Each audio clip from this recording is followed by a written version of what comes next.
Hello everyone, I'm Feybi. I am a researcher from Faculty of Business and Management, Brno University of Technology. Before we talk about equity versus equality, I want to first define diversity. At inclusive communities, people like to say diversity in its simplest definition means differences. We all have differences from our cultures to our beliefs and how people live in different countries. That is diversity. And no matter how much people say it's hard to find diversity, that's not true. Diversity exists. It's about taking the time to acknowledge its existence and work to ensure action is taken to embrace these differences, not alienate them. Equality is often equated to fairness and sameness, and is based in the misconception that we all have the same needs and the same solution will work for everyone. Equity is based in access and opportunity, with the understanding that we each start with different advantages and disadvantages, and thus have different needs to attain access and opportunity. Understand equity, we have to compare it with equality.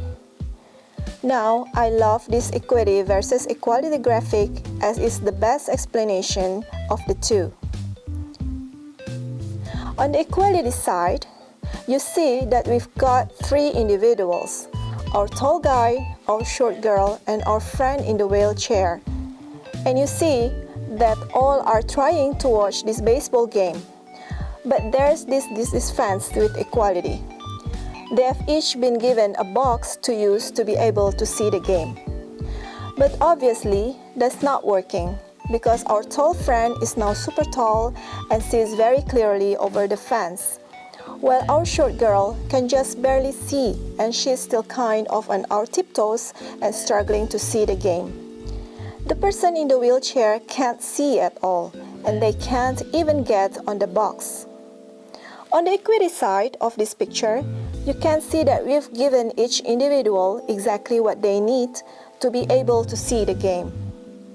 The person in the wheelchair has a ramp so they can clearly get to the top and see the full game.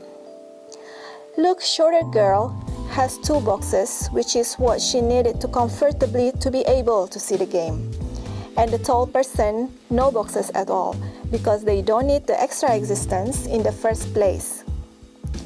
Equity is a process, which means it is continuous. We can't gain equity by changing just one thing. For example, the equity side of this figure shows our friend in the wheelchair has gained equity at this fence. But the work is not done. True progressive equity is about how can we ensure that he is equitable opportunities at all of the hypothetical and real fences in his life.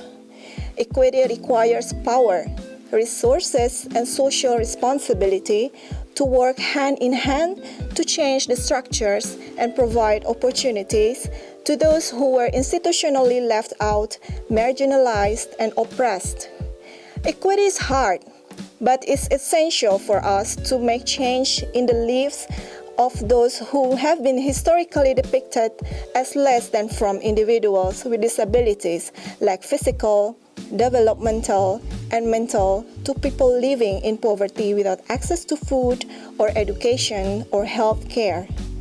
It's important for us to understand that there is a long history of discrimination which has created the present day inequities, which don't allow these individuals the same access to opportunity than those who don't have those differences.